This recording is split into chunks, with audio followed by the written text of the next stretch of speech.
Good evening, ladies and gentlemen. My name is Toby Eunice with the Gypsy Kiss. Stick with us a couple of seconds, and we're going to talk with Dr. Smith about bears.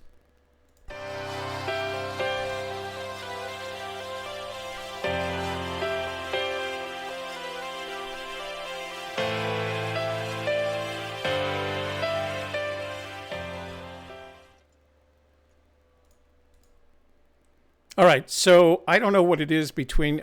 We seem to have angered a bunch of internet bears or something, because what we're having to do in order to talk to Dr. Smith, we preceded the program by doing this wonderful setup where everybody was working fine, and then Dr. Smith's audio went out. So we have Dr. Smith on my phone, and you're going to hear him through my microphone. But we're going to get this done just to make sure. Dr. Smith, could you say something to make sure we can still hear you?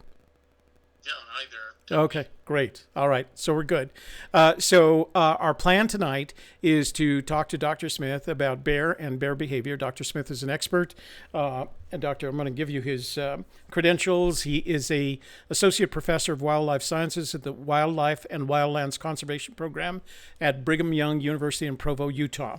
He has also spent time with the National Park Service and also with the U.S. Forest Service. So he knows what he's talking about when he comes to these matters.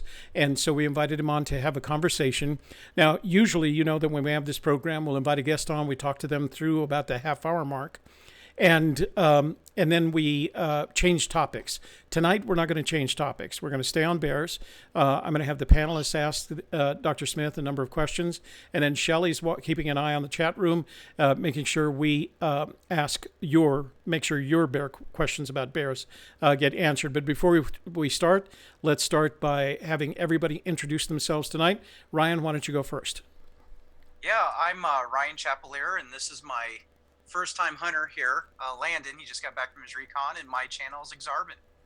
And Shelley Carney. Oh, hello. I'm Shelley Carney with the Gypsy Kiss, and my other channel is The Softer Side, and I'm putting in link in the description box or in the chat right now. Make sure that you tune in tomorrow right after book club. Toby and I are going live for the first time, so we'll see how that goes. And Shannon. Hi, I'm Shannon Oates. You can also find me on YouTube at The Odious Soul and my website, odioussoul.com. Pam Shopman. Hi, I'm Pam Shopman, and I'm on YouTube at Ramblin' Pam. And Dr. Smith, could you give us a little bit about introduce yourself and give us a little bit about your background? Sure thing. I'm going to have to do it without hearing some feedback there. So let me take my earplugs out, okay? Okay, go ahead. All right, so just wave your hands if something's not working. But so I've been doing bear research in North America for the last 26 years, I believe, and have had the focus on my research of bear-human conflict. As a biologist, it's really important that we not only keep people safe, but attempt to conserve bears. And in some parts of the United States, bear populations are actually on the edge of marginality, where they're going to disappear because of kills due to bear-human conflict. So it's a two-edged sword. When we address these issues, we're able to not only keep people safe, but keep bears' populations viable. So is that good, Toby? That is excellent. So here's the thing. You can't hear what I'm saying right now. Can you hear it on your phone? Can I hear you? Yeah, you can hear me fine. Is that correct? Yeah. You're fine on my phone, yeah. All right, let's keep it that way then. The problem is going to be when the other subjects the other panelists ask you questions. So you're going to have to put at least one of your earphones in so you can hear the other folks. And I know it's going to be terrible. Just take it out when you're talking. So let's start with a question that we started with the last time you and I spoke, or last week rather. And you told me then that you had a 21-year-old daughter. And my question for you was, what if your 21-year-old daughter called you and said she was planning to go to Yellowstone to search for Fenn's treasure, and you wanted her to be safe? What instructions would you give her? Well, okay, I can start by saying this, and I'll talk to a more general audience than my daughter. She doesn't listen very well, but that's most daughters at some point. The issue really comes down to this, and I hear people often talking about how black bear attacks, especially black bears, which are much more widespread in North America than grizzlies, that black bears rarely attack people. They almost always run away, and they're very rare events. But what I'd like to say is just as we wear seatbelts, because we are protecting ourselves with a very simple action against the very low probability of a need for that seatbelt. Like, I've been driving 50 years and I've never had an accident. So one might say, why bother? And some people don't. And I notice here in Utah when there's highway fatalities, it's people with no seatbelts. But the point I'm making is that similarly, we have about 3,000 to 4,000 black bears in Utah, and a lot of people treat them like 300-pound chipmunks. They just say, oh, well, they don't ever do anything. And that's true, they rarely do. But there are records out there, lots and lots of them. I have almost 1,000 for Alaska and quite a few for Utah, where those people did not want to be in my record. And for whatever reason, they were confronted with a black bear that was pushy and predatory. And so a person has to have a way to say no to a bear like that. So my very first thing that I tell everybody is you have to carry something for bears, be it bear spray or a firearm. It's about the only two things I would recommend. Secondly, it's always better to hike in a group when possible.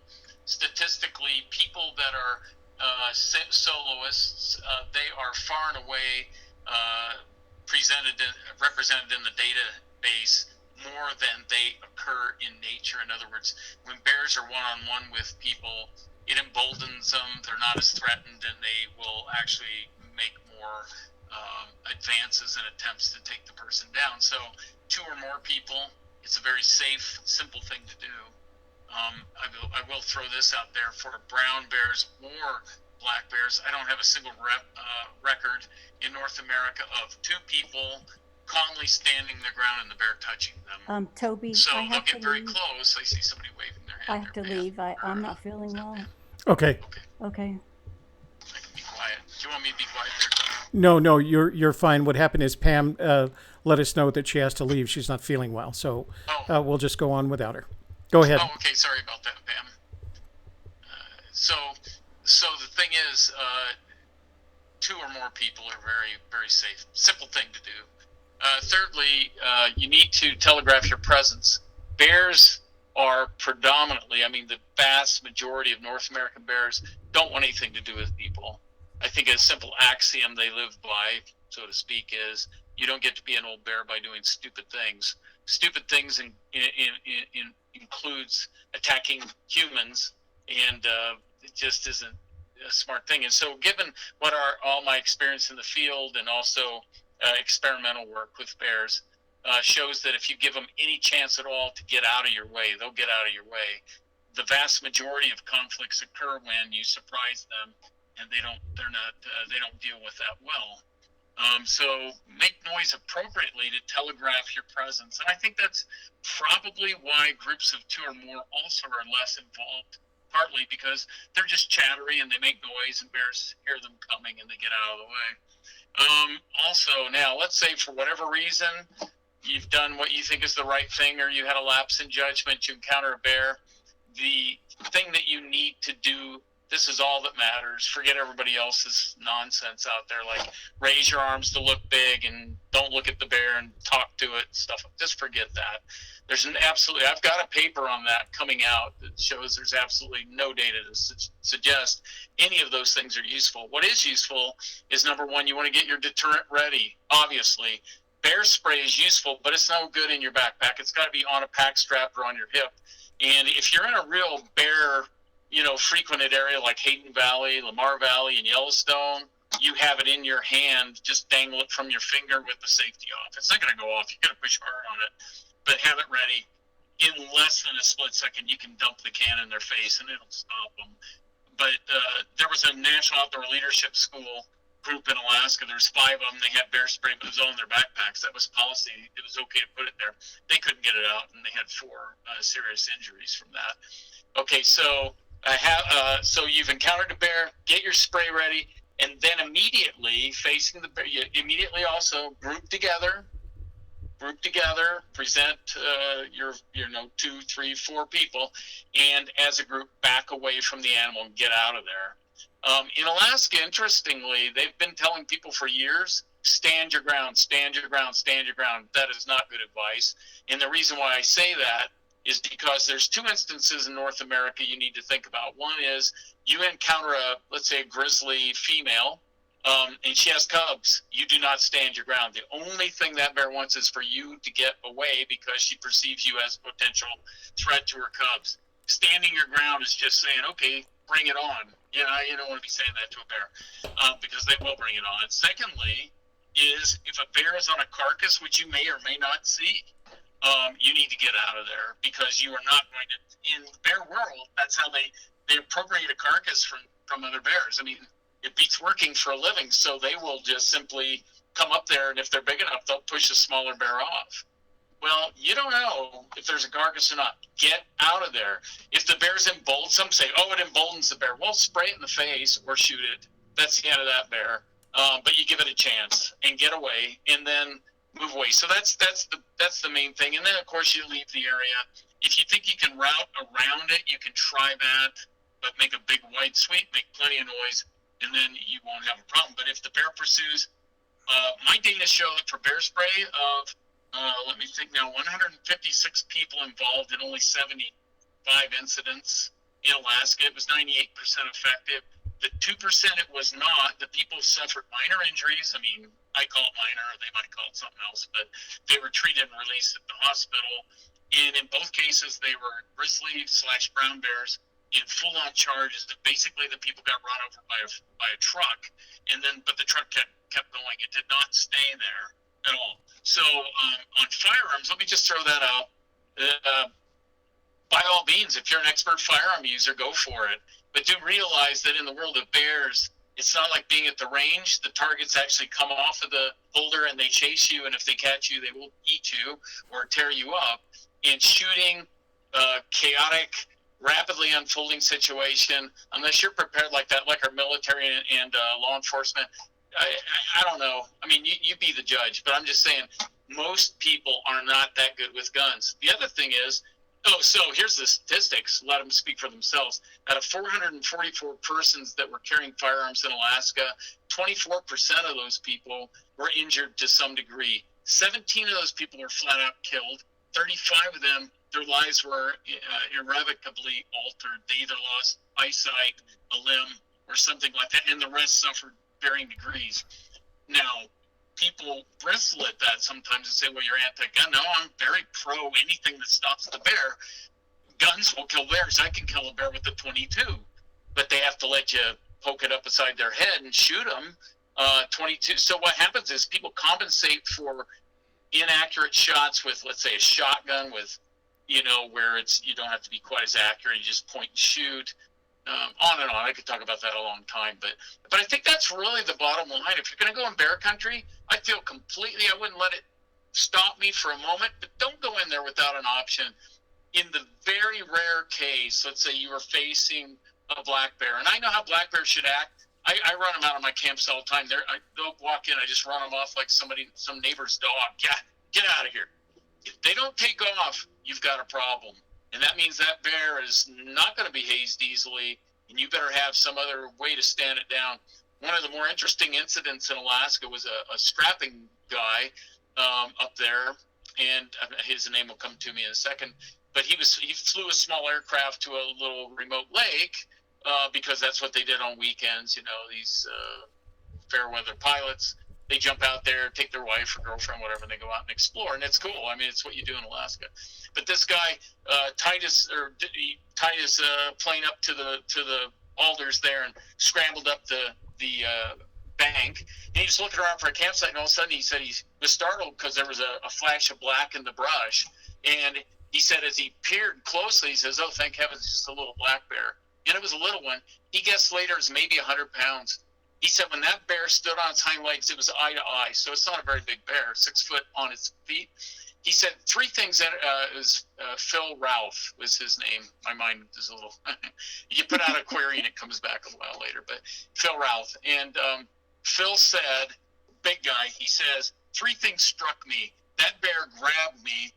Number one, I could not believe how incredibly strong it was. I could not break its grip. Number two, I always carry a sheath knife on my hip, didn't have it. I could have easily dispatched the bear, but it wasn't there. And number three, the bear went right for his face, which is what they do. Now, why I say that's what they do, that's how they fight. You know, if you watch dogs, which are sort of like bears, dogs don't come in there with their little paws boxing each other. They lunge with their teeth, and that's how because the teeth are sort of the weapon threat. That's the threat, the teeth. Now, they have claws, and people venerate, oh my gosh, the mighty. Well, the claws are like little Swiss Army knives. They do things with them. They're really not for fighting. And if you look at a grizzly's claws, large curved claws, they are capable of digging deep, and that's what they do. They dig out roots. You'd be amazed. I've gone to places where it's an acre in size. It looks like somebody rototilled the whole place. One bear in an afternoon turned all the lupin over, and they eat the roots. So that's what they do. Black bears have a very sharp, curved claw made for tree climbing, and that's their primary defense. They go up a tree. I mean, they're master tree climbers. So, and if anybody has a question, how good is it climbing a tree? I don't know. Can you outrun an Olympic sprinter? If you can do that, then maybe you can outclimb an Olympic climber, which would be a black bear. Bad idea, so don't try it. In 50% of the cases in Alaska where people climbed trees, the bears came up and just yanked them out. In the other 50%, the people had a huge head start. They got up there. The bears would come. Some of them came and went to sleep at the base of the tree. I mean, they're like, that's a big squirrel up there. I'm going to wait till it comes down. I don't know what they think. But the thing is, their claws are for that. Polar bears' claws are very neat. They're made for killing seals. Now, if I'm in a garden and somebody attacks me, I don't know why they would, but somebody's going to hold me up and I had a hoe in my hand, I'd smack them in the head. That's not why I bought a hoe, but I'm going to smack them. Similarly with bears' paws, they're not there to maul people or to smack each other. If that's what they're going to do if they get pressed, right? They're going to just slap.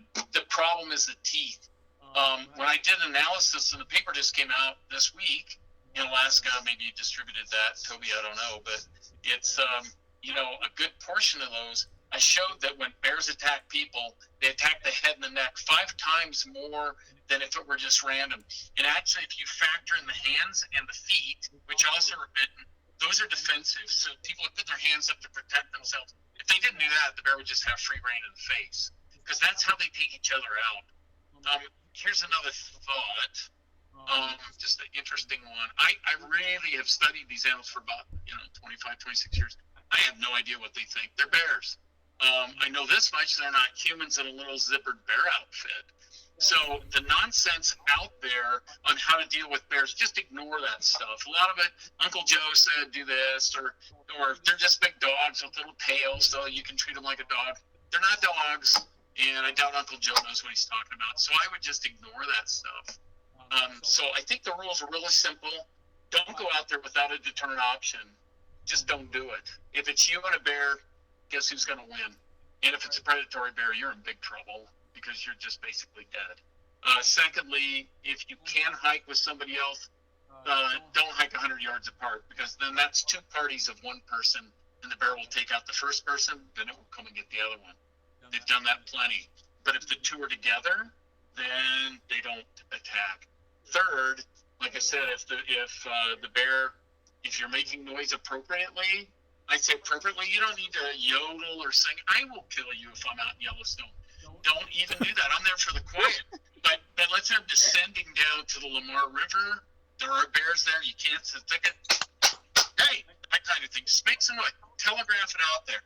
Somebody once said to me, well, what if it's a predatory bear? It's just really not your day, I think. You better, but the vast majority, the telegraphing of the presence will spook them off. One thing I'll add is we did an experiment on this, pretty crazy stuff. We were on a bow of a river in Alaska.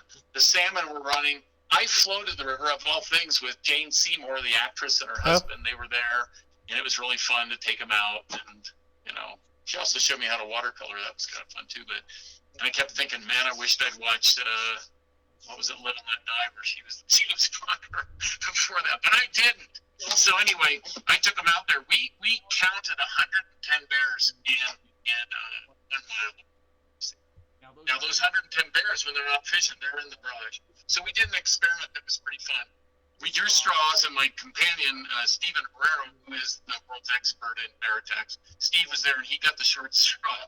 So he took another guy with him. They made no noise, and they walked across about half a kilometer of flatland where the river was an oxbow, and they walked right through the oxbow, and it was pretty bad. These are brown bears that are. It's a whole nother story. They're not aggressive in that area. They can kill you, but they're not aggressive. It takes a lot to set them off. And so, because there's so many bears, there's always sudden incursions into. It just doesn't pay to be,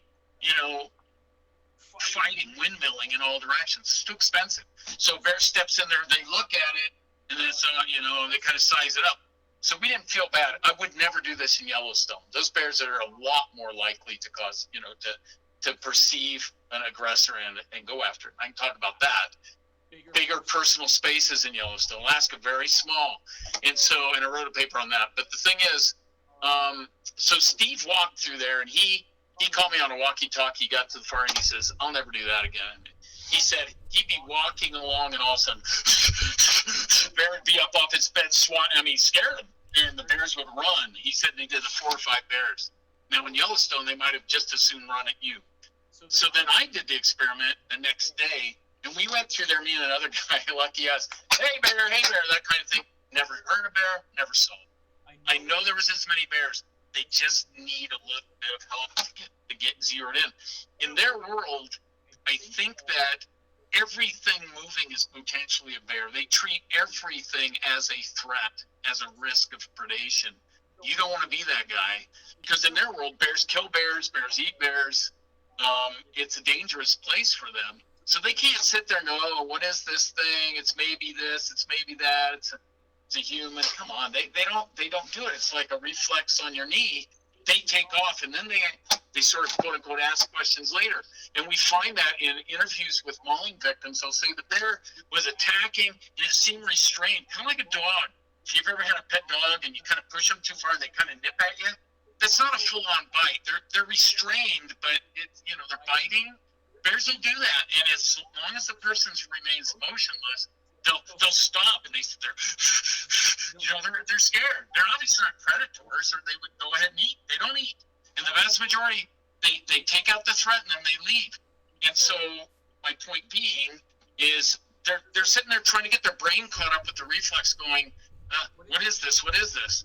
And then they'll walk off. Now, in some poor bad instances, people would raise up and go, is it gone? Oh, God, the bear comes right back, beats the stuffing out of him. And then so one woman in Alaska, she did that 5 times before she finally realized, I got to quit doing that. She went from a very slight injury to severe. The thing is, you set that reflex off each time. And so if for some reason you were knocked to the ground, which if you follow my advice, you won't be knocked to the ground, you do not need to play dead. Yeah, play dead. One last thing, Toby. Playing dead is like it's like a jet fighter pilot. I'm sure they teach you all the different things. I mean, $20-30 million aircraft. I don't know what those things cost. But if a low fuel light comes on, you don't pull the freaking ejection seat and say goodbye to the jet, because ejection can kill you, number one, and number two, there goes a $20 million aircraft because it's low on fuel. Okay, playing dead is pulling the ejection. It's the very last ditch thing. I would never lay down for a bear anywhere, because when you do that, you've thrown the cards down. Well, I'm yours. You do what you want with me. Are you out of your mind? As long as you're standing, you represent a threat to that animal. And if you have, and some people have said, what would you do if they charge you? Well, me and whoever else is with me, we're unloading into their face this bear spray. If it were to hit me and knock me down, I'll be right up on my feet, have with the bear spray in my hand. I'm not going to lay down for a bear. If everything really went south and I'm knocked to the ground, the bear spray is thrown a distance, then I'm going to lay very still until it leaves me alone. I would never move, because, again, the vast majority of grizzly attacks are all what we call defensive aggressive. They're not there to kill you, to eat you. They're afraid that you're, again, once they get a hold of you, they know you're not a bear. I don't know what they think, but they know you're not a bear. And they let go. Once the threat's neutralized, they move on. But I'm telling you, you don't have to worry about this. When I looked at 700 bear attacks in this paper, I evaluated it was, it's very qualitative and somewhat speculative, of course, very subjective. But I'd say, okay, were the people involved in these things were they adhering to basic common sense? Were they carrying a deterrent? Were they walking with a friend? Were they in thick brush? Were they, a lot of these guys are hunters, and hunters they're the single largest class of people caught up in bear attacks. Why? They're sneaking around, they're not making noise, and it surprises bears, and so they get the stuffing out of it. And here's the thing, when you surprise a bear at 20 feet, you can't get a gun on them. People go, I'll get my gun. I don't think so. The vast majority of them, like say you have a gun on your shoulder, off your shoulder to your shoulder, bolt action up, back, before it's done. You're already mauled. And that's why one other comment, and I'm unloading here quite a bit, but because I don't know how long this sound's going to work.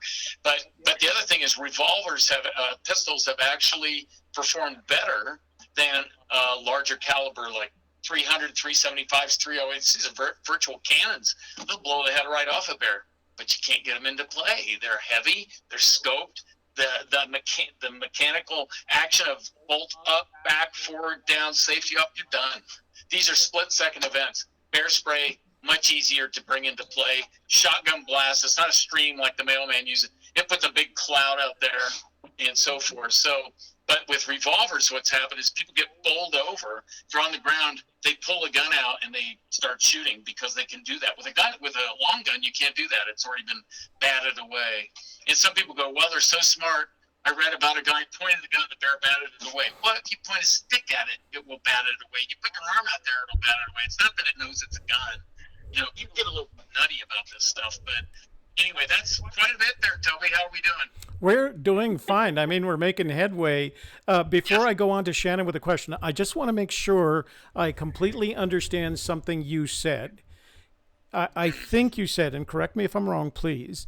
I think you said that when I come in contact, when I encounter a bear, he doesn't see me as lunch. He sees me as a predator that he has to deal with. Is that correct? Well, yeah, in their world, that's the way it works. Yeah, I guess that's basically it. They would potentially. Here's the thing. Up at Brooks Camp, where I was the research biologist for a number of years, that's where any of you could fly up there, get off an airplane, and there's grizzly bears 15 feet from you. I mean, they're there. 50, 60, 70 of them. There's a lot of bears. And those animals, what am I trying to tell you? They will look at humans maybe a couple times, but they're watching the other bears very close because they know what those bears will do if they get too close. They'll kill them. I've got videotape of bear. I have about a 900-pound bear taking out a 500-pound bear. We measured the carcass, and it jumped on this bear because the little bear got too close. It's pretty sad. I mean, kind of a macabre analogy, but it'd be like me standing on a 4-year-old and just they can't do anything. I mean, they can't do anything. And it just slowly ate this bear alive. I mean, it's a pretty nasty. I showed it once to a bunch of people at the Park Service, and the superintendent, that's the cat mine, she goes, never bring that film again. Nice. And she didn't want to see it. But your question was, in their world, anything that moves in on them is potentially a predator. And that's why the anglers, maybe you've seen this, they're fishing for salmon or they're fishing for rainbow trout. They're focused on what they're doing fishing. You have a bear 20 yards away that's fishing, and they don't even look at him. Take a look at a photographer or a bear viewer. They're frontally focused. They move slowly. I mean, they're acting like a stinking predator, and that really unhinges bears. So my point being, in their world, they have to treat every moving object as a potential predator, and they do. Now, again, when they get a hold of a person, they're generally not very gentle with them, but once they get done exhausting their burst of adrenaline, they just walk off. Not to be funny about it, but Timothy Treadwell, the Malibu surfer dude, hippie, bear lover, turned bear lover, he not only got himself killed, but he got himself eaten. Right. And those two things are very hard to do with bears. They typically don't do that. Well, actually, I can tell you why that happened, but that's very, very rare. So grizzlies will kill you and leave you alone, but they generally don't feed on people at all, which tells you their motivation has nothing to do with foraging or predatory behavior. It's just defensive. On the other hand, black bears are dangerous in that if a black bear attacks you, it is there to eat you. And here's my point. Last time, like I said, we have 3,000 or 4,000 black bears here. The vast majority of them want nothing to do with humans. And you've got them in New Mexico. They don't have anything to do with it. But I don't care about those bears. I'm only worried about the ones that do see you as prey. And I can absolutely promise you there's some of those in New Mexico, Colorado, Utah, and you will read incidents because I read them. These are harrowing incidents where people in a variety of ways have gotten out of a problem with the black bear. These black bears were not there to play with them. They were there to eat them. And so black bears are, like I said, it just takes one mauling to ruin your whole day. And so I would never go unprepared into bear country. It's just not a good idea. Does that make sense? Yes. So again, let me reiterate what I heard you say. Number one, if you're going into bear country, be very aware. Go with a crowd. Go with a group of people. Don't separate, and make sure that you have some form of deterrent, whether it's bear spray or a hand or a weapon, and or both. Correct. I don't know anything. Something happened here. Are you still got me? There we are. No, we can hear you fine. Okay, good. That's exactly right. I don't know of anything other than that. There's some nonsense out there, like people say, carry fusees. Seriously? You got to be joking. There's a bear, and it's like, just wait a second. I got to pull the tape off, pull the cap off. Come on, that's nonsense. I hear all this stuff. And this one guy carried fusees because he'd run them out of his camp. Well, that's a different deal. When you got a backcountry camp, then that's a different deal. You're able, the bear's curious, it comes up. And I wanted to talk just briefly about that a little bit. I have kind of a rule. I do not let bears touch my tent. They are not touching my tent. The reason is, if you're camping in bear country, you're in a sleeping bag inside a tent underneath a rain fly generally. If they crush that all in, you're the mummy, man. You're not going anywhere. And that bear pretty much is calling all the shots. And as I tell some of my friends, a simple axiom I live by is I do not let hairy, four-legged creatures make significant decisions for my life. So I do not give them that option, which means that it depends on where it is. Here's a good example. This is this little unit here. You can see how big it is. It's powered by 2 AA batteries. There's the back of it. I think you can see it. Yeah, we can. 2 AA's. That puts out 9,000 volts. I could put this around my camp with an electric fence wire about 20 minutes. Believe me, they got a real problem with 9,000 volts. They do not like that. Now, people go, oh my gosh, I had a guy come to my camp once and he was just terrified. There's grizzlies all over. He goes, oh my God. I told him it was fenced and he thought it was something like Auschwitz, and it was 2 scrawny little wires going around the camp. My God, he says, that won't keep those bears out. And I said, you just watch. And because here's the misunderstanding. He goes, that can't stop a bear. Well, bears don't just charge fences. They're not idiots. They come up and they sniff and they look and they see the wire. They'll bite it every time. It's like the cartoons where you see the silhouette of the animal and the little skeleton. So they typically, I'll be sleeping. I've had this happen countless times. I'm sleeping and then I'll hear, they start tearing the brush up and it knocks them to the ground. Their muscles, and it'll do it to you. Go grab a cattle, rancher's fence and have fun with that. And they go, what if they charge forward? They're not stupid. They know that the stimulus was this way, and they got a really good reverse. They literally rip a hole through the landscape, getting the hell away from you. So I have had no problem. I've had, in fact, I have a paper that just got accepted in a journal. We did 6,000 nights in the greater Yellowstone ecosystem, and we did 400 or 500 in Alaska. In Alaska, we had bears hitting our fence like bugs on a bug zapper on an August night in Kentucky. They were hitting that thing, and they didn't do it twice. There was literally, when I would go to bed, the most I ever counted was 65 grizzly bears around my camp. I was there because I was doing research, and they were there because it was one of the most dense areas in the world. And so you couldn't have an unprotected camp. And so this is one option. Another really cheap one that works pretty good is this thing. This is called a critter getter. These cost about $35-$40. They take you can see it's a little bigger. It takes a 9-volt battery in the back. Right here, you just plug it in. This thing, what it does is, this is a lot less work than that electric. The electric has 20 minutes.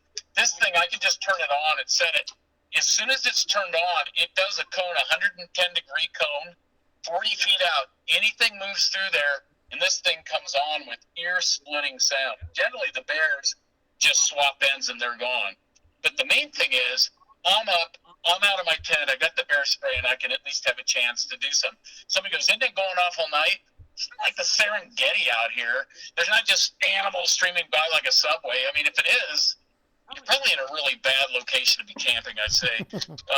But the point is, it'll go off once in a while. But wouldn't you rather be waked up when a deer goes by?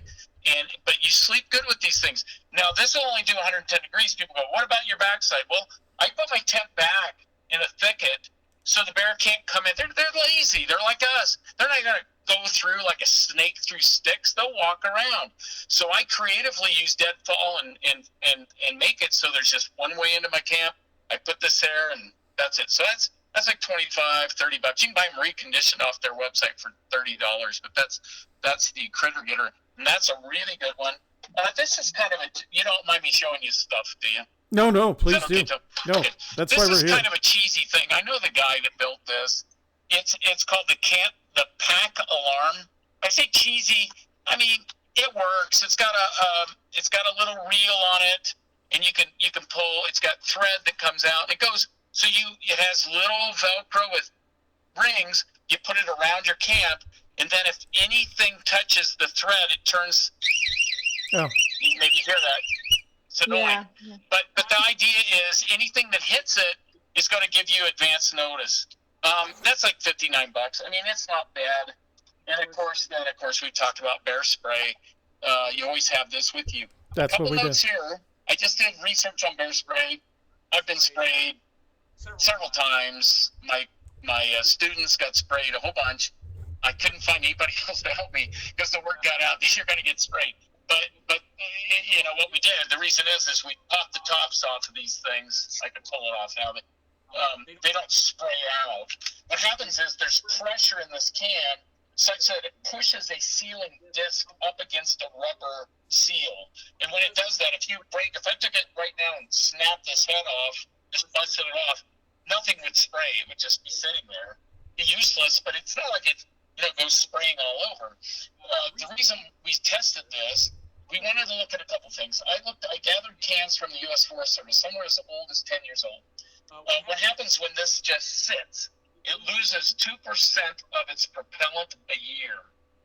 That's not too bad. I mean, here's the thing. In 10 years, that's the same amount. If I was to take this, pull this off, and just go like that, that's that much propellant.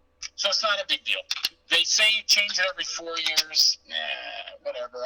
If I had an 8-year-old can, I would keep it. I never, ever test spray this stuff. You don't want to do that. It leaves residue in this nozzle, and the residue will eventually get on your hand, and then you'll feel your cheek burning, or worse, a friend of mine apparently got on his hands, and he was in the brush, using the bathroom, and that was entertaining. Yeah, that was quite entertaining. I wasn't. He asked if I had any water. He said, "Too bad." But the thing is, so he's hopping around. I wouldn't spray it. It's a product that so it weighs 230 grams. If you test spray, is it good? Is it good? Is it good? The can keeps getting smaller and smaller and smaller. I mean, that's ridiculous. Don't do that. And you can weigh it. Just put it on a scale. Now, when they're brand new full, they're more than 230. I don't know, 290 is the can and stuff. Weigh it. And then next year you take it, weigh it again. Just take the little record book. It'll be a tiny bit lighter, but its propellant It's capsaicin, and it's got a carrier, something like it's paint thinner that makes the thick oil miscible, is the word, mixing with the other things, and it makes it so it hurls it out there. Just don't test spray it. Also, don't carry it in your car. Here in Utah today it was 95 degrees. I set this on the dashboard. It will blow up. It will take out the windshield. It will, it'll ruin your car.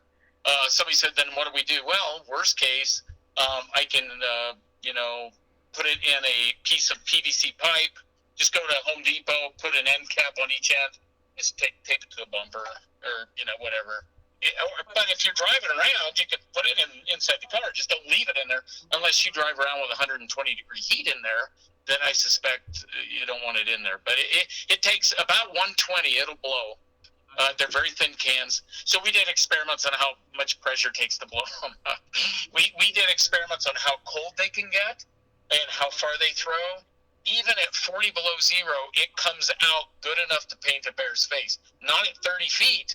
But at 8 feet, it'll get them, and that's not ideal. But the key there is, first of all, what are you doing at 30 below? I'm out there with polar bears at 60 below. I've actually done research. We just keep it inside of our coat because no bear just pops out of the hole like a mole or like a gopher, like whack-a-mole, and got you. You see them coming, so we just pull it out, pop the thing, and I've actually sprayed them before, polar bears. Polar bears, by the way, for what it's worth, they're probably, if I was trapped on a desert island, I'd take a polar bear. Black bears and brown bears are much, much meaner. Polar bears are kind of like, I don't know what this thing is. It's not a seal. They might want to play with you, and they tend to break their toys, so I'm not sure I would want to play with them. But it's not innate in them to see a human as a prey item. They don't.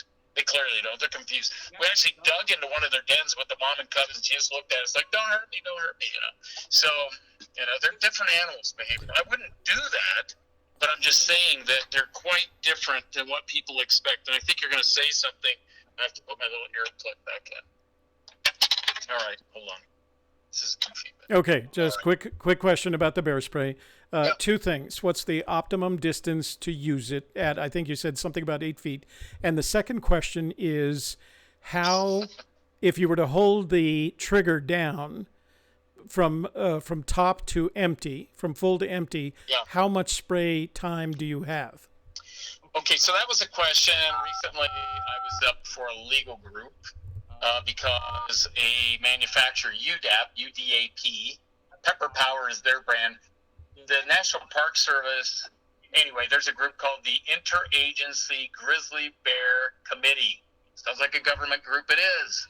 And they had put up on their website for years, sprays must go at least 30 feet. It must spray at least 7 seconds. I mean, in other words, what they've done is said basically you either buy counter assault, which is a competitor, or that's not a spray that we recommend. And so UDAP was suing them because their spray comes out in 5 seconds. They've got a higher head pressure. Their philosophy is, let's get it out of the can into the bear's face. So UDAP goes 5 seconds, counter assault goes second. They brought me in. They said there's absolutely no data that suggests that shorter is better, longer, there's no data. So you can't be saying that with any confidence. So that answers your question, I think, sort of. Yeah, sort of. Yeah, 7 seconds. People... if I was going to do an extended trip in the wilderness, I'd make sure everybody had a can. I've seen people that take 1 can for a group of 5 people. How cheap can you get, for gosh sake? I mean, they go, well, it's $40 a can. How much is your life worth, for crying out loud? Buy a can. And then when you take it home, I give my daughters are carrying this stuff around when they go backpacking around here or hiking. Just, and it's not for bears. It's for any kind of jerk they might run into. I said, just paint them. That would knock them down. Also, when I'm traveling, my wife keeps it on her bed. She's not good with a gun. So she's got this. And let's say it was my son that came to visit. At least she'd spray him instead of shoot him. And this stuff an intruder, this will kind of rearrange their priorities real fast because it causes involuntary, we call it a blepharospasm. The eyes, you can't open them. The bronchioles all constrict. You can't breathe. And it just burns like you've just been painted with molten lava. It's a problem. And if you thought you were going to rob somebody, I think you're thinking about something else about now. And bears, when they get hit with it, they will flop on the ground. They forget the intruder. They'll just, it's good stuff. Now, there's a couple groups that in Alaska that keep publishing papers. Well, we're not really sure about bear spraying and stuff like that. I don't know what their agenda is. It's not perfect. We say it's not perfect, but don't undersell it, because I think it's got a lot of good benefits, All right. But it's not perfect. It's got its problems. So let me go on to one of the other panelists. Shannon, I know you had some questions. Why don't you go ahead and ask the doctor your questions, please? Sure thing. First off, I want to say not only are you educational, but you are hilarious. So I have had so much fun listening to you. You're amazing. Yeah, I don't drink either, so that would be really a bad mix. But it's funny. Like you've said so much, and there's so much that I want to say. But first, it was funny. This morning, I had seen on the Weather Channel a video of a ranger at Glacier National Park, and he literally is standing there with his arms stretched out in front of him, holding a can of bear spray, and he's just shouting at these bears to get off the trail. And he's just loud, and just in the bears, within like a minute or two, just get off the trail and they move on and they do their own thing. So it's kind of cool to see that, yes, that was the correct way to do it.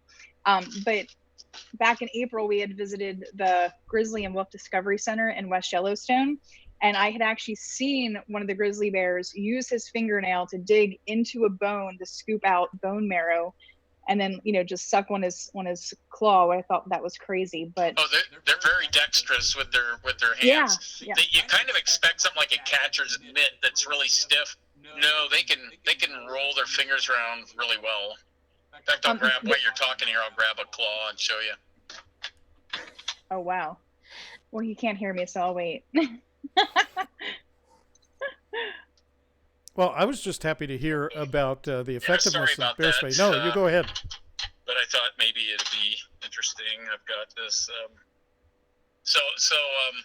can see me. Here's oh my! I don't even have. This is an interior grizzly claw right Whoa. here. That's my trip finale. And that's off one of the fingers. They don't have a opposing thumb, right? No. This is the last knuckle. This would be the same as the last joint on your finger.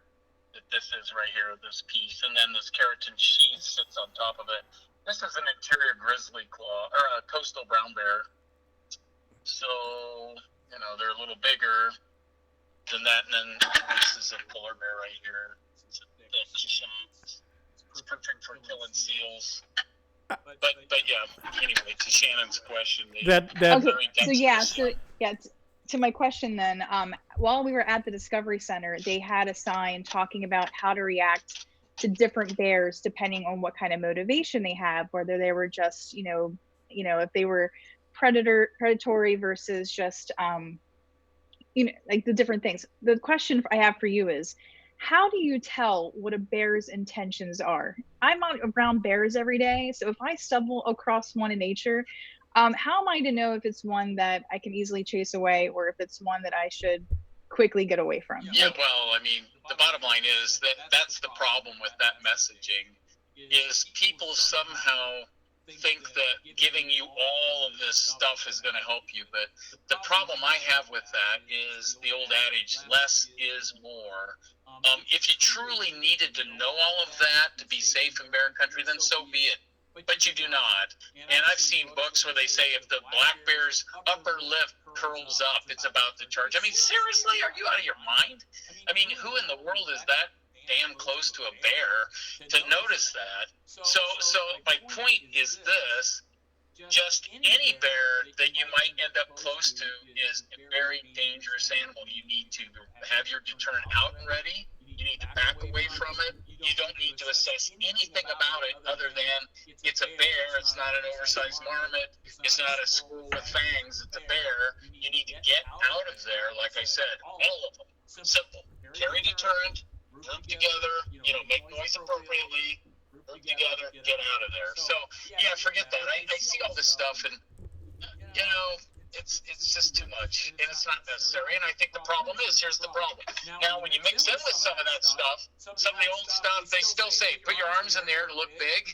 I mean, if I was a freaking bear, I'd have come up with that. Hey, tell humans, put your arms in the air. It's a stick-up. I mean, what the heck? That's perfect if you're a bear. It's like, they can't do anything to you then. But here's the problem with that. People go, well, how do you know looking big doesn't matter? Because I've studied them for 25 years. Size matters with bears if you're trying to take their mate away from them, then size matters. Or if you're trying to take an animal carcass from them, size matters. Or if you're trying to take their favorite fishing hole, size matters. None of which I hope you're trying to do.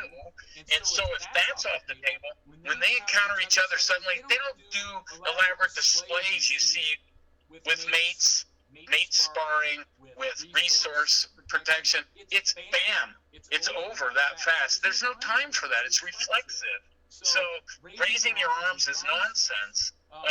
Another one is talk. I love this. This is a great one. It says, speak. This is on the International Bear Association's video.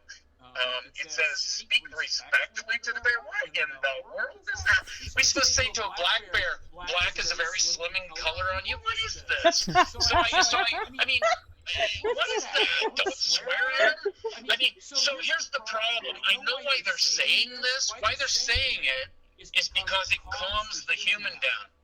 You better tell them that. But they don't tell them that. They think, people think that sometime, somewhere, someone spoke to a bear and somehow that backed the bear off. No data on that. It's nonsense. So that's the second one. The third one I'll throw out that I like is, don't look at the bear. Well, you better be looking at the bear to see what it's doing so you can make your next move as you back up if the bear moves forward. You know what I mean? So this is nonsense. So you give that advice, here's all these different bears, make yourself look big.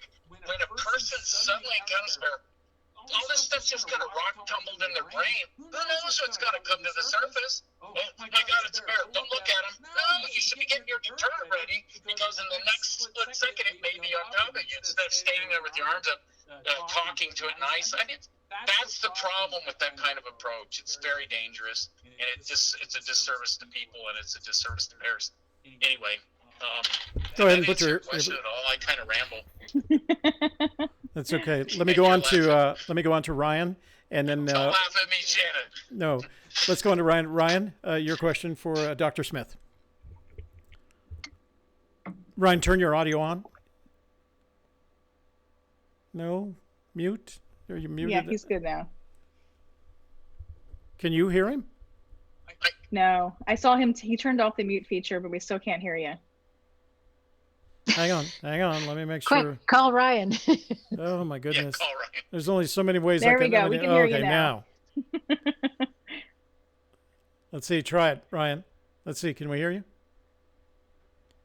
Man, this is just not a good audio. We couldn't hear you a second ago. Do you have a mute button on your headset? There was a clicky sound. That was positive. Do you hear me? Now Hello? we can hear you. Yeah. Yeah, there we You go. can hear me? All right. Okay. All right. Go ahead Yeah. with your question for Dr. Smith. Yeah. Sorry about that. Well, Dr. Smith, Well, you wait, hit a lot of... Dr. Smith, do you have make sure he's got his headset in. Okay. Oh, okay. You hit a lot of my questions up. But is there certain times a year that somebody should be more concerned about bear attacks than not? Like when they first come out of hibernation, is wintertime, do they really hibernate all winter long like you read when you're a kid? Or is it towards the end of summer, fall time when they're trying to bulk up for the wintertime? Okay, so I'm not hearing him now. You hear me okay? You got to put your headset in.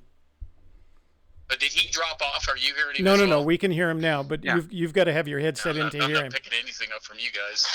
I'm gonna have to go onto the phone now. This is bizarre. Hey, Toby. Let's see. You picking me up? Yeah, but go ahead and put your headset back in your ear so that you can hear them. You've got to have your headset in to hear Ryan. So just hold on a second. Now we got. Hear that? Okay. How about now? We can hear you now. The question is whether or not you can hear us.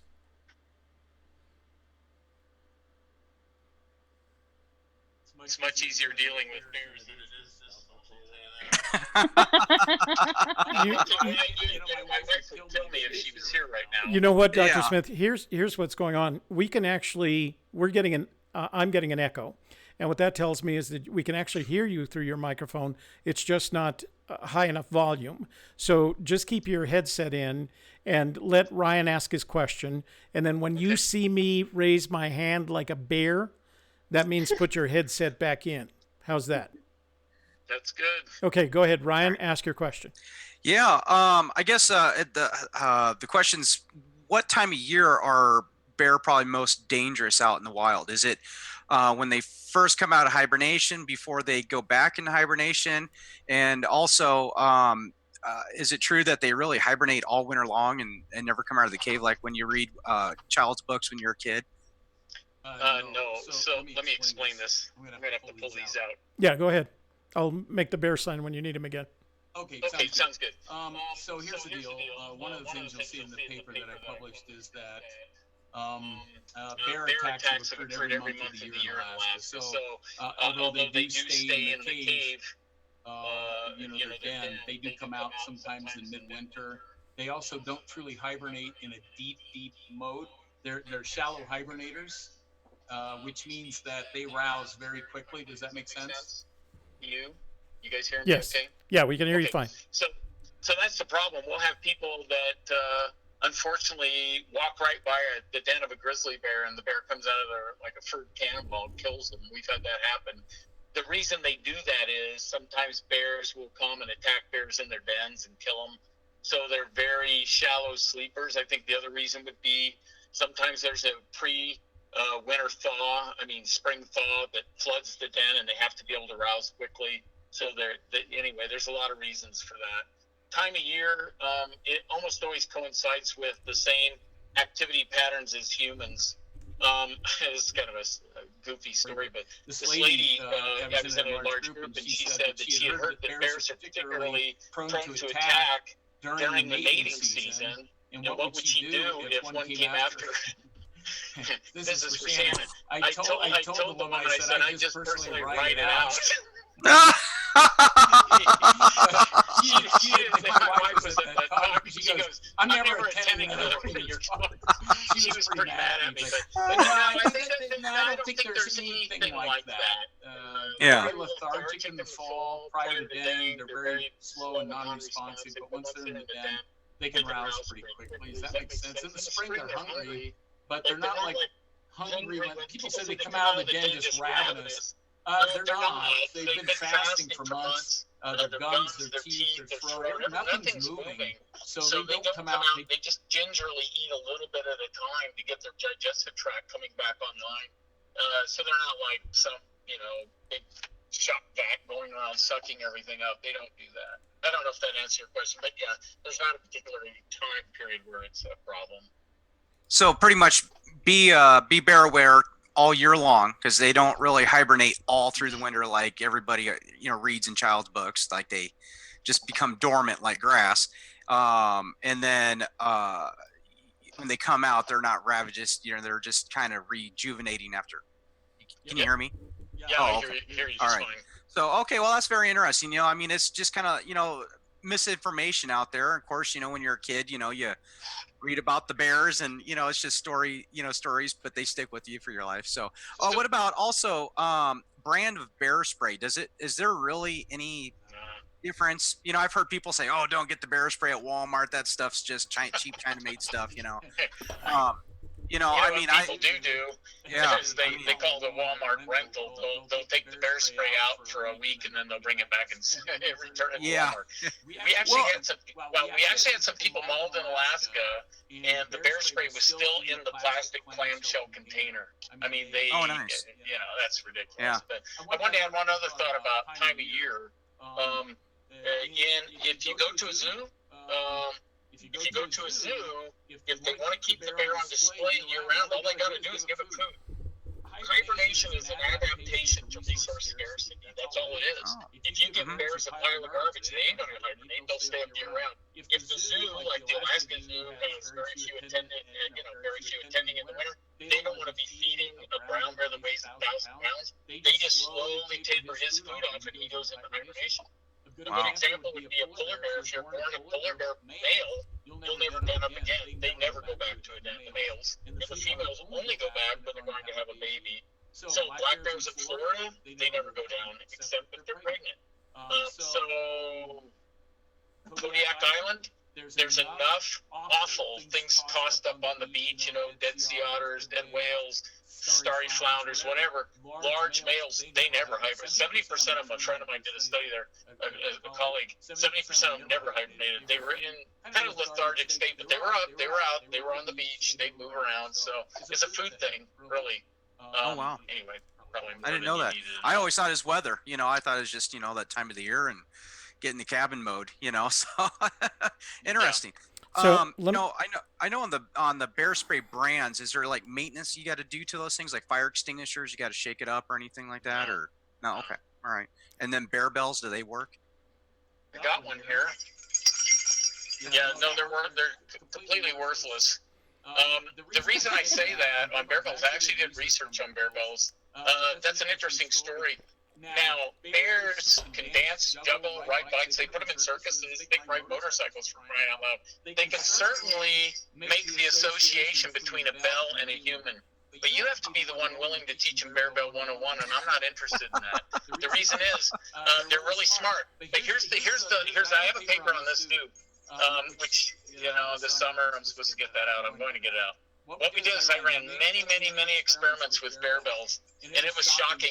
What happened was I had very well-defined trails along streams where bears were walking. I mean, it's as hard as any Park Service trail you've ever been on. It's because you got bears on there all the time. These things weigh up to 1,000 pounds. You keep patting the ground, it turns into concrete. So I tied a bear bell like this to a willow that was just out of sight. I didn't want a visual cue, but I wanted the auditory cue. So this was maybe 2 meters from the trail. Then I tied a piece of fishing line, about a 100-pound test. I took it up to a cliff where I was. This took a little bit of doing. And I had a blind, a Cabela's blind. They couldn't see me. I mean, it blended in. And so here comes the first bear. It's a mom and 2 cubs. She's walking along. I'm thinking, oh, God, you know, I hate to scare them. They're going to just go straight up like a cat, you know, like you startle. And they got even with it. I yanked that, and it just rang out. It was a dead quiet day. That bear did not so much as flicker an ear, certainly didn't turn its head, didn't do anything. I thought, oh my God, the bear's deaf. It can't hear anything. So I sat there really puzzling that for a minute, and I rang it again. That bear just did what it was doing. It was like watching a video of a bear and yelling at the TV. It was weird. And so I sat there, and the light came on. I go, okay, let me make a sound that I know they respond to. And I was 150 feet away. I measured it. I snapped a pencil. That mother bear popped both feet to the ground, looked right at the blind, and the 2 little cubs straight onto her rump. They stood there and put their paws on her rump, and they're looking around really nervously. I thought, ooh, he is not deaf. And here's what the take-home is on that. The assumption by people is, this is not natural. Well, it's not natural to you, but in the bear's world, they're born like us. They have a blank slate. What happens in the world of sounds, things are just out there. They only go onto the list of things to pay attention to when they make that association. So they hear a snapping stick, that's potentially another bear. Oh, they went crazy for wolf sounds, little wolf yaps and stuff. They'd take off and go in the bushes, and they'd hunt my speaker down. I'd have a speaker, you know. And one time my students came back with the speaker all torn up. I said, what happened? They go, oh, we kept playing it. The bear climbed the tree and pulled it out. I said, gee, what do you think it's going to do? It thought I had a little wolf in a can, I guess. I don't know. It yanked it out of the tree. And any bear sounds, wolves, huffs, that kind of thing. So then I tried another experiment. I thought, that's crazy. So that was at 70 dB, which is softer than I'm talking now, but quite able to be heard by a bear. So I turned it up to 110 decibels, which would be the equivalent of having the Liberty Bell on your backpack. And boy, they shot through the roof there, because it was just a hammer blow on their nerve endings. Bam, you know. So, but you can't make noise that loud. We played human voices to naive bears. I actually had a CD-ROM at school. It was a Navajo reading the Bible. I don't know. It's just what it said. I don't know. So I turned it on. This guy's going, sort of thing. And I'd play that. Bears would be walking. I did this to hundreds of bears. They'd be walking along, and all of a sudden the voice would just come out of a bush. They wouldn't even look at it. Wouldn't even turn, nothing. As though a talking bush was okay. But see, that's a human construct. That's not a bear construct. Now, if I tied that voice to a painful stimulus, you dang well bet they'd swirl around. So we can train them. An interesting side story, Kate Kendall, that was the grizzly biologist for Glacier for years and years, and a colleague and a friend, she was studying bears with her binoculars on I forget the name, Many Glaciers Trail, I think, or something like that. Anyway, she was watching this bear and is eating huckleberries not 2 meters from the trail. All of a sudden, the bear head came up. She couldn't hear a thing. She said it just lowered itself into the brush. And she said 30 seconds later, she could hear the tinkling of bear bells. And these people walked within 2 meters of a full-on grizzly bear. And as they went around the corner, bear came right up and started eating again. It had made the association between a bear bell and people. And they, like I said, they can do it. But it's much safer to assume that they don't hear it. The other thing is, we did sonograms of these. They're high-pitched, they're low energy. They don't penetrate the forest at all. You think about it, in heavy cover, these things go 20 feet, 30 feet. That's not a thing that you want to be alerting bears. So just as one last comment, I'm going to be ready for this paper. It's going to be kind of fun to publish. When I was at REI, Recreational Equipment Incorporated in Anchorage, they have bear bells they sell. You're probably familiar with REI. Yeah. They have bear bells. I talked to the manager. In one summer, they sell $50,000 worth of bear bells. Now that's at $10 a pop. That's $5,000. But you think about all the people that come to Alaska and they go through REI. They sell these things. They don't work. So anyway, I think it's safer to assume that you have a naive bear. And this one ranger from Denali Park, she heard my lecture and goes, "Well, the bears here know about it." I said, except for the newborns and any immigrants that come into your park, because they do come from other places. Other than that, you're probably right. But if you come around a corner and that bear that you're running into came, they disperse. It came over the Alaska range. Now it's in the park. Have fun with that. And it ain't going to be fun. So I think that I probably answered your question on bear bells, yeah. Okay. Sorry. All right. Give me a headset. And we've got to get some of the questions from the room answered. So, Doctor, what I'm going to have Shelley do is I'm going to have her ask some of these questions, and we're already over our time. So if I could get short, complete answers from you so we can, because I promise, don't look. Good luck with that. No. Don't get me wrong. Everything that you've imparted to us tonight was really important, and we loved hearing it. But I want to give some of the people in the chat room the opportunity to ask their questions. So, Shell, why don't you go ahead and pop these several questions off to the doctor and let him answer them, please. All right. Are you ready? Real fast, Toby, can we try it without the phone by the mic? Because I feel like there's a lot of double. Can we just try it and see how he sounds? Well, I think we're actually picking him up. Doc, could you talk to us? Okay, I just muted the mic on the phone. Is that working? Can you hear me? Yeah, we can hear you. Okay. Now, I don't know how good it is out in the room. I think that's where the echo was coming from. At some point, his microphone started working again. Okay. So let's go with this for now. Yeah, let's try this for now. Okay. Shelley, can you hear the doctor? Yes. Okay. So I'm going to put my telephone aside, and then we'll just work with what we have, Doc. And whatever you did, mute-wise or whatever, just talk as loud as you can, and I'll control it as much as I can from here. Okay. Go ahead, Shelley. So Mary Green wants to know, how far can a black bear range? What does that mean?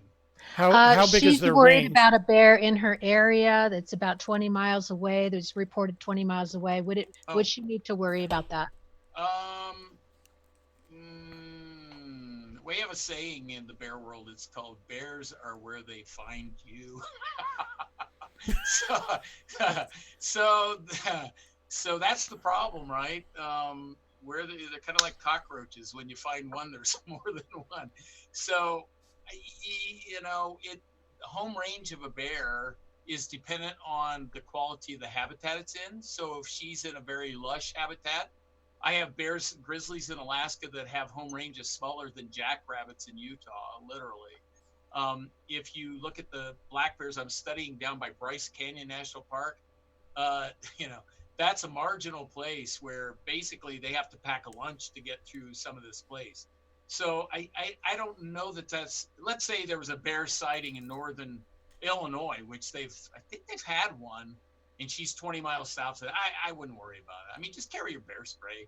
And like I said, the other thing with bear spray, it's fantastic for any kind of problems with humans. So I just carry the stuff no matter what. I mean, it's incredible. It would disable any kind of jerk real quick. Yeah.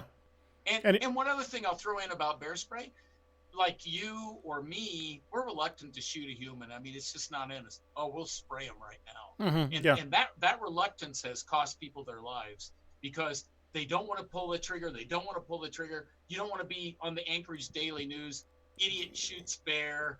And then in Alaska, you shoot the bear, you got to skin it. You got to turn in the skull. And Toby's wanting me to move on. Sorry, Toby. No. You're good. I want to make sure again that we want to get all these questions asked because there are a couple of dozen in them that I'd like to get through. Okay, Shelley? go for it. So Lisa Smith, Jim White, and several other people want to know, what about using an air horn or loud whistles? You know, that's really interesting. The air horns are used in Alaska, but in a very specific situation where ADFG, Alaska Department of Fish and Game, they go out to a fish weir where they have holes in the water that dam it up so the fish can't get by. There's got to be bears there. So they come in there, brah, brah, brah, but think about it. How long can an air horn last? Plus, it's annoying. I mean, sure, it might work, but it's annoying. Just yell and just go, hey, like that, and you're fine. But the air horn is, I wouldn't use it. What was the other thing? A loud whistle. Loud whistles. I did experiments. Loud whistles are helpful. They actually do hear those. And dog whistles, I did some interesting work because their hearing is like dogs. They can hear in the ultrasonic above us. I did a lot of experiments with that. It was really fun. And how did they respond to that? Oh man, they go crazy. Not in a bad way. They run.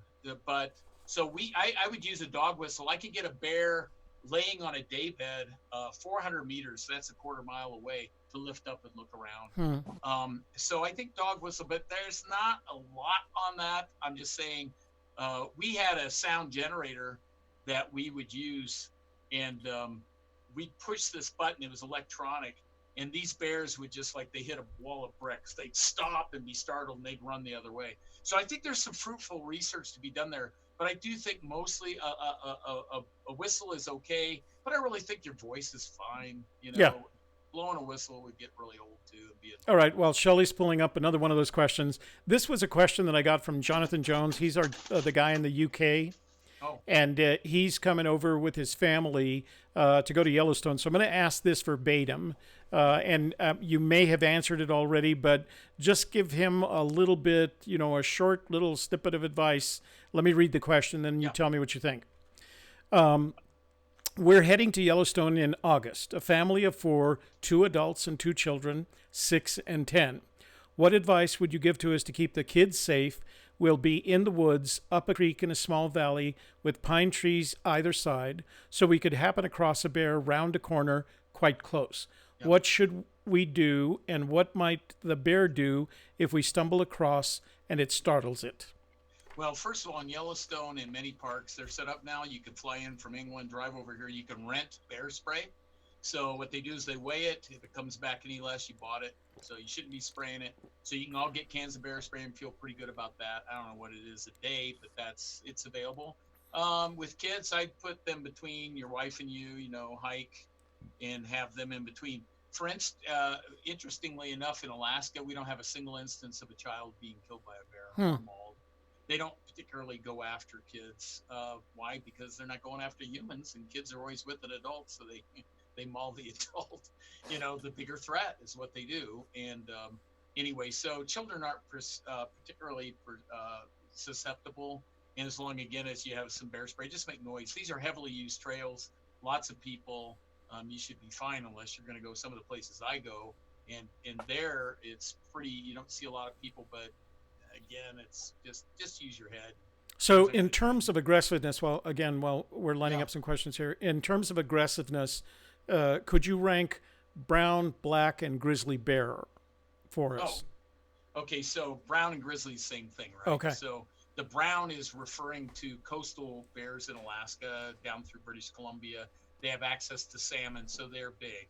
A big the biggest grizzly bear in Yellowstone would be the same size as a big female brown bear, and a male brown bear could range upwards of the heaviest I've seen that was actually weighed was 1,476 pounds. That's a big animal.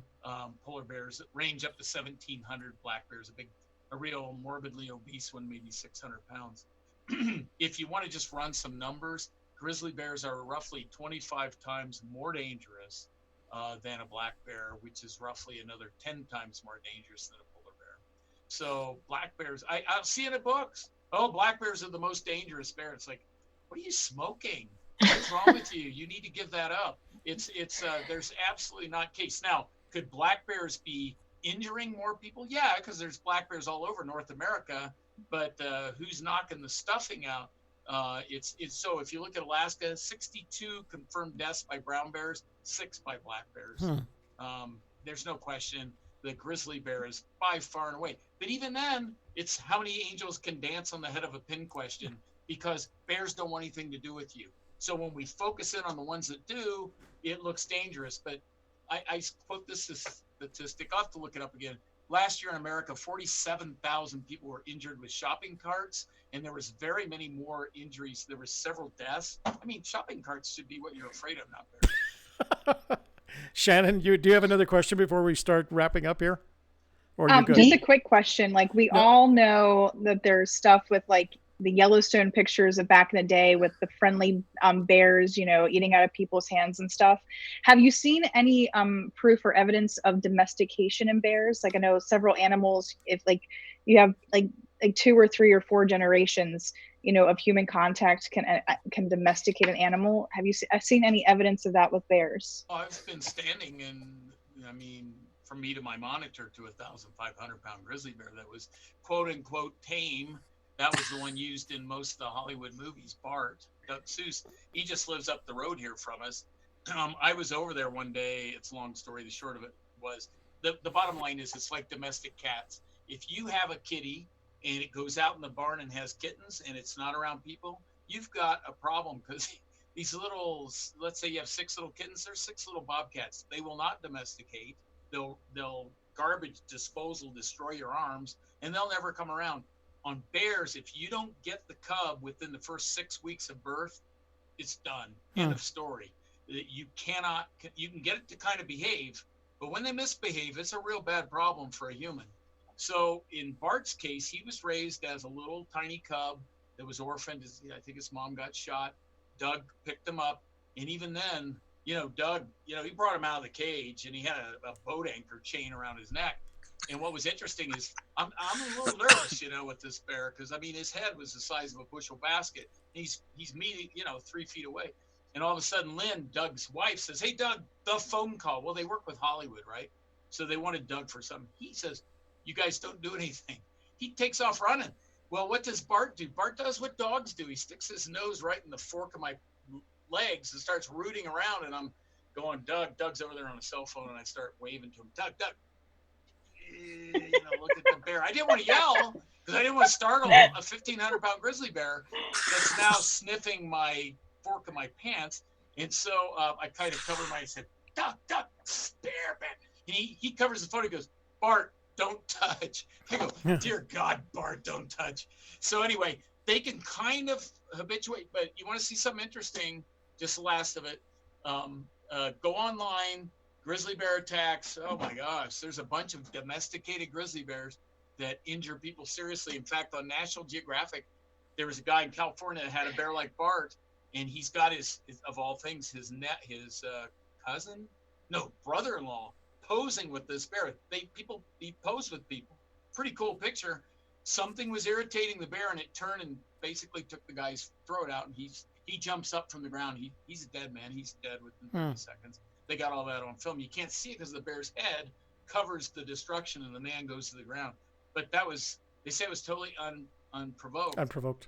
Oh, I could see the bear's pissed though. He's tired. He's tired of being slapped with the little tiny stick, like get in line, stand like this. And the bear did what he would do to any bear, which is bite him on the neck to show their displeasure. The difference is bears have a dermal shield, thick skin, musculature, heavy bone. They could take a couple bites. For humans, this skin just tears. It's heavily innervated, vascularized, and it's fatal. So it tore out his carotid. I mean, the bear, quote unquote, didn't mean to kill him. It was just saying, hey, knock it off. But like I said, they tend to break their toys. So I don't know. Shelley. Yeah, I don't like being around domesticated bears. I've been around them. I don't trust them. Shelley, let's go back to you with the questions from the room. So Gage Cockerham, he lives on a big piece of property, and there's been a black bear in the area on and off, and he's wondering, is there a way to get them to leave your property alone and not come back? Well, it depends on what's on his property that's attractive. It could range anywhere from fruit trees to barbecues to bird seed feeders to, we had dogs that were staked out in Alaska. People put their dog out there, and the bears would come in and eat the dog food. Then they'd go to the end of the running line and they'd eat the dog. They'd finish the meal that way. You have to think like a bear. Let's put it this way. It beats working for a living. If I can hang around a house, I'll hang around a house. So there's got to be something there attracting the bear. A simple thing you can do, depending on where you live, put up an electric fence. It can be discreet in the woods. It'll keep them out. If I have little kids and I live there and it could penetrate, come to my house through the forest, I'll buy a $50 electric charger. You can get them from Home Depot and put it out there. That's one of the things my paper shows is people, I don't know what they're doing, but they'll say, oh, you got to get the biggest, strongest, it's a bear. No, you don't. Little cheap thing like I got here, that'll, 6,000 volts, 9,000 volts. That's Somebody wants to know what brand that is and where you get that. This one here is called, what's it say? I can't read backwards. SuperGuard fencing. SureGuard. SureGuard. Yeah, they're a huge manufacturer out of Australia. It's offline right at the minute, but it'll be back on here anytime now. But you can get the one that runs on 2D cells. It's called the Pet Energizers for keeping dogs out of your weeds. Well, it also out of your garden. It keeps bears out too, and that costs $50.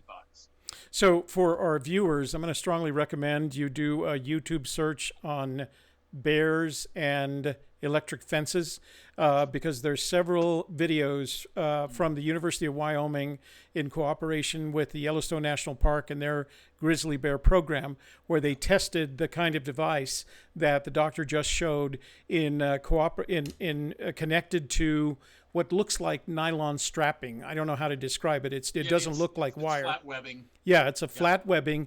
They connected. That's our research. Right. Oh, is it?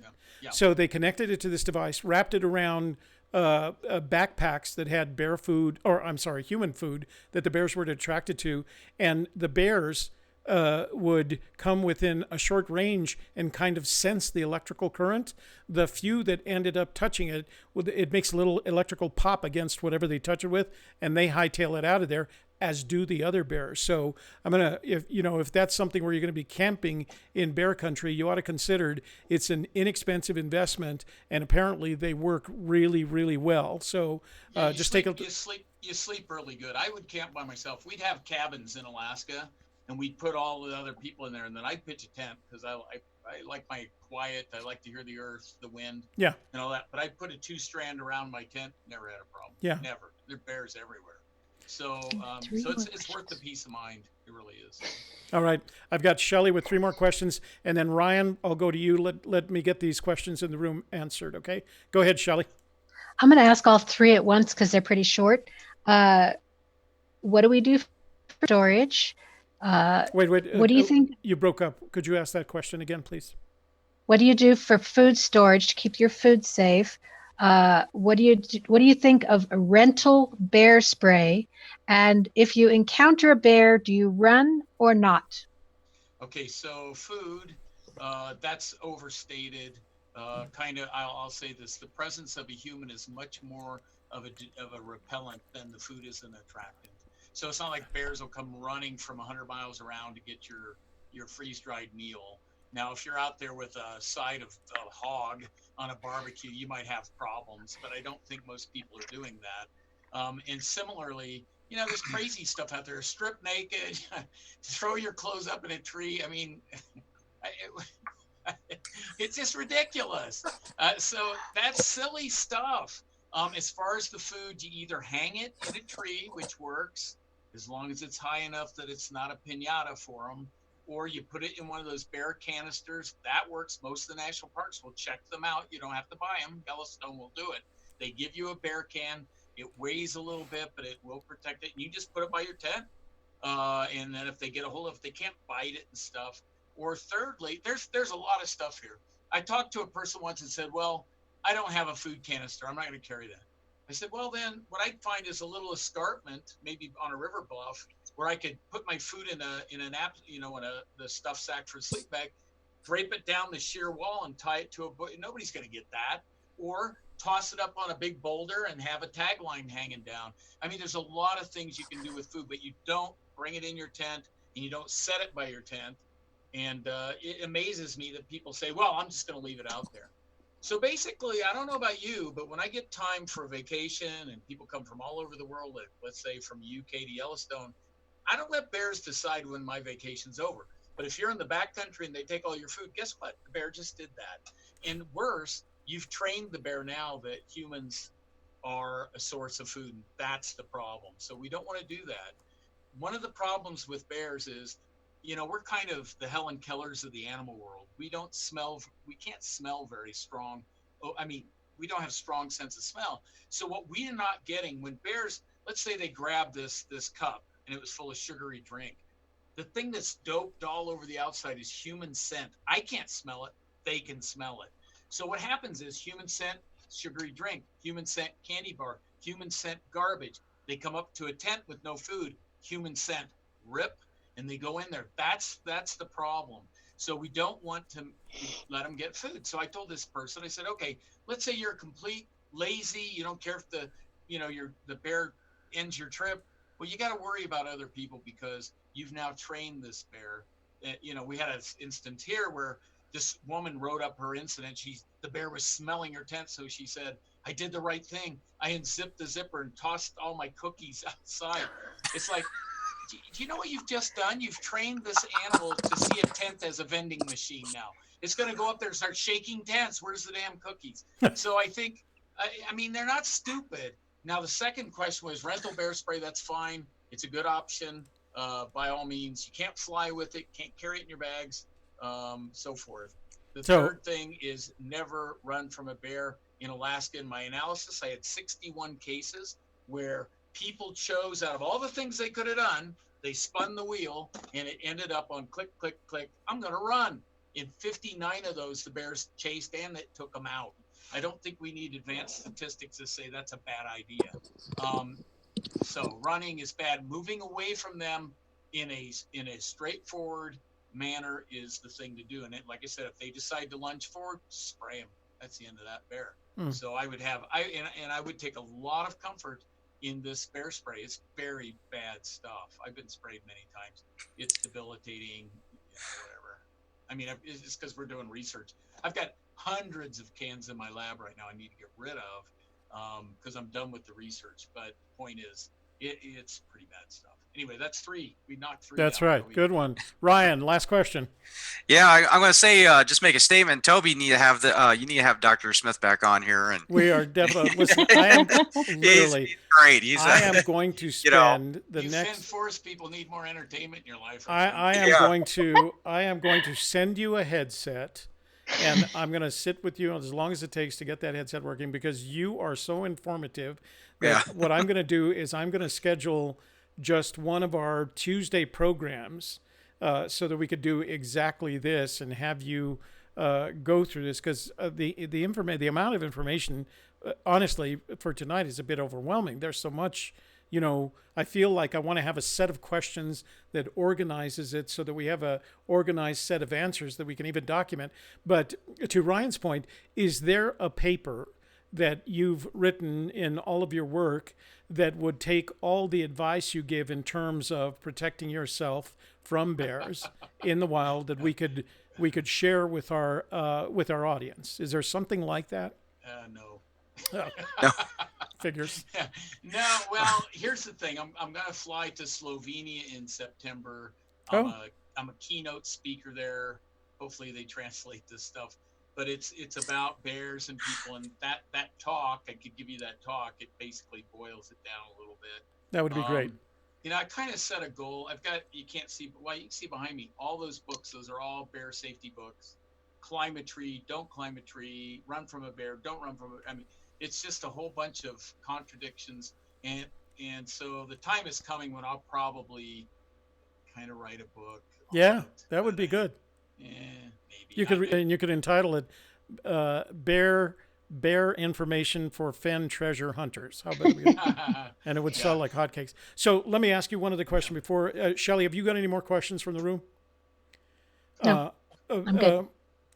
Shannon, any more questions for the doctor? No, I'm good. Thank you. And Ryan, any more questions for the doctor? Yeah, just real quick on bear spray. People, they get bear spray. That's great. They start thinking insect repellent. I've heard that they say don't spray it on you. Don't spray it on your tent because it can actually attract a bear, let alone, start affecting you if you spray it like bear's bug repellent on you. Is that true?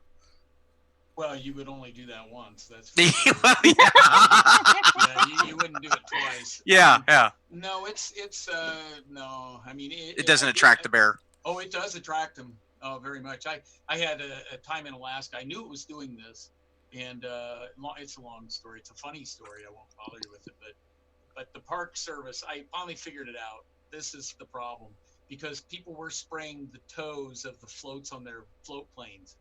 They're rubber, and bears that come in there at night and they chew the rubber up. People go, oh, they got a fetish with rubber. No, in their world, it's like whale skin or walrus skin. Inside, once you rip the skin, there's flesh, and so it's a real good surrogate for skin. It's not like they like rubber. What a stupid thing. They don't just chew for their teeth health or something. So anyway, these people though, oh my God, I don't want that bear eating my floats. They sprayed bear spray on it, and of course the bear summarily destroyed them.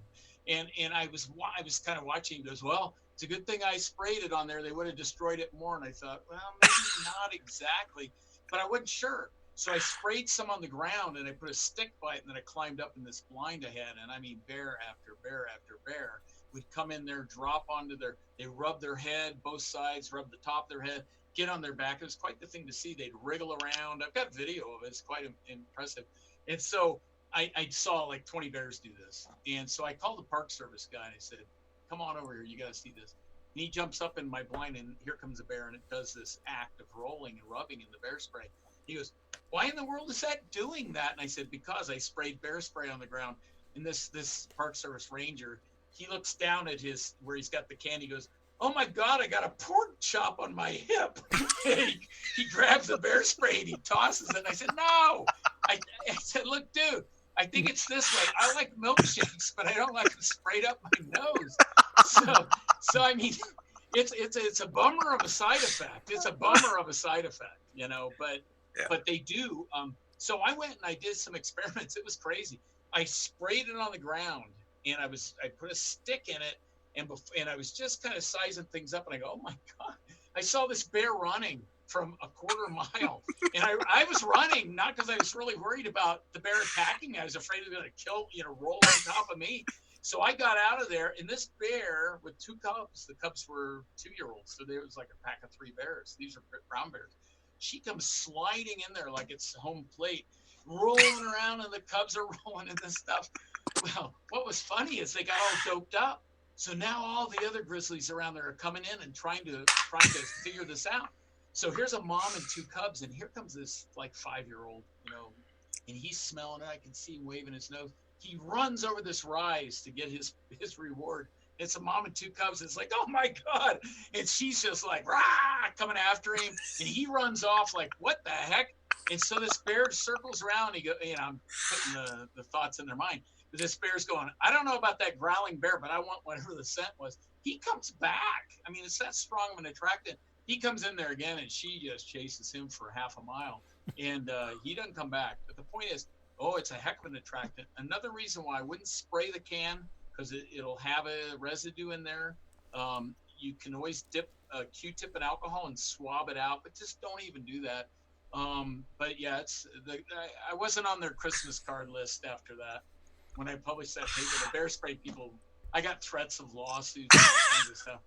But they couldn't do anything because basically it's wonderful bear attractant. I've actually used it as bait for bears to get them to come to traps. But sprayed you up their spray 'em in nose. the face. Yeah. You spray them in the face. It's very powerful. So people need to recognize that in a can on your hip, no problem. It's not going to attract them. But if you sprayed it on the ground, oh my gosh, just get ready. In fact, the kid that got eaten, Timothy Treadwell that got killed and eaten, it was national news. He told me once he had sprayed it like that around his tent, and he first time and only time in his career there of 10 years in Katmai, he actually had to move his tent. He said he woke up and bears were rolling on his tent with him inside of it. He says, "Oh my God, they're going crazy here." So I've got a paper on that. So there is the doctor has referred a couple of times to Timothy Treadwell, who positioned himself as a bear expert, spent a lot of time in their midst. He claimed that he was studying them, and he was from California, and he had kind of an odd way about him. But Werner Herzog, who's a famous European director, eventually did a documentary about him. I can't remember. Was it Bear Man? Grizzly Man. Grizzly Man. Look it up. You can find it online. Take a look at Grizzly Man, produced and directed by Werner Herzog, and you'll get a sense of what the doctor's been talking about. And he ended up literally being eaten by a bear that he had given a nickname to. So that's how bad it was. Okay, Shelley, any more questions from the room that we have to address? Well, I had somebody, Lori James wanted to know if the doctor knows somebody named Doug Peacock. Doug Peacock? Everybody in the bear world knows Doug Peacock. Oh, okay. All okay. And Fenn Treasure Hunter wants to know, what about using wasp spray? That's great. It's out there that people can use wasp spray. It puts out a long stream. Here's the problem, though. It's very caustic. It will damage their eyes. It will cause permanent damage. Bear spray's not going to do that. I mean, what's the deal? It's cheap, maybe. It's a stream. You're going to have to paint their face with it. I wouldn't screw with it because bear spray's good. Counter assault, UDAP, it's going to go out 30 feet anyway. Wasp spray, I don't know. He could go, they could go experiment, and then if they're alive, they can tell us how it went. But I think part of it is, we don't want stuff that's going to hurt the bear. I mean, people go, well, if it's going to attack me, then hell with it. I don't care if it gets hurt. But, why would you do that when you can spray it with bear spray, and that works really well? Wasp spray is just it's a bunch of, and you're going to have to get it in their eyes to disable them. Whereas bear spray, they're going to breathe it in, and it's going to disable and stop wasp. Right. Yeah, wasp spray won't do that because I've breathed them plenty when I was spraying wasps. Okay, so before I have everybody outro here, I do have one more question, and it's optional. But here's the question. How much time, well, it's actually two questions. How much time did you spend with the National Park Service, and where did you spend your time? So I was a research scientist for the National Park Service for 2 years only. Mm-hmm. And the reason why 2 years is because when Bill Clinton was voted in 1992, November of 92, he took office in 93. His Secretary of Interior, Bruce Babbitt, somebody had gotten his ear. It was all because they had spotted owl controversy in Oregon, and you had Forest Service biologists arguing with Fish and Wildlife Service biologists arguing with other federal biologists, and he said, we're not doing that. So they took all of us and put us in a brand new agency called the National Biological Survey. We didn't have a choice in that. Then Congress says, Congress didn't like Clinton. They go, oh, that's fine. We'll fund it $1. Yeah. So they, to save our jobs, they moved us all into the U.S. Geological Survey, and now the BRD, the Biological Resource Division, is the largest division, and that's where I ended up. Oh. So all the scientists in the Park Service were literally yanked out. Well, so I did 15 years with the U.S. So I do want to say that I would love to have you back, and whether it's on a panel or 1v1 via Zoom, or honestly, I'm at the point where I ask your permission to make a trip to Provo, so that you and I can sit down for an interview that I can record and bring back, because I feel like we've only scratched, no pun intended, we've only scratched the surface here with the amount of information that you can provide and share with our audience, because it's important to them. They hear the stories They're planning to go out there. They're planning to come from places like the United Kingdom to go to Yellowstone Park, and we want to make sure they're as bear aware as they can possibly be. So I hope you don't feel like I'm imposing on you if I ask you to come back and visit with us for another Zoom.us conversation. Yeah, sometime that's fine. That'd Good. be great. All right. So Ryan, let's say our good nights. Would you please let people know where they can reach you? Yeah, you guys can find me on Xarbin on YouTube. It's my YouTube channel. That's about it. And Shannon? Again, I'm Shannon Utz. Thank you for joining us tonight. You can find me at The Odious Soul on YouTube, also odioussoul.com. Plus, we'll be doing a live after show on the flip side of Forrest Fenn's treasure hunt. So hop on over there after we're done with the AGK one tonight. Yeah, that's good. I should have mentioned that. Sean Dodson of the flip side of the Forrest Fenn treasure hunt is having an open chat room. He called it an after party after this event. So make sure once we're done, you go over there and visit with him. Shelley Carney? Make sure you tune in tomorrow for Forrest Fenn Book Club. We'll be on chapter 15, Buffalo Cowboys. And immediately following that, Toby and I will be on my channel, The Softer Side, and we'll be doing a live show about confidence. Confidence. I like it. Mm-hmm. And you will see, you should just, if nothing else, you should stop by and visit with us so you can see me not talk. How's that? That's because Shelley's going to be doing the talking.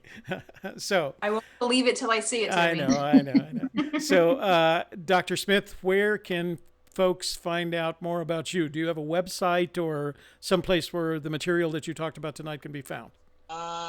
Maybe I should send it to you. No, I purposely don't have a website, and the reason I don't is I had one with the government for a while, and just for a second, imagine I get letters from all over the world.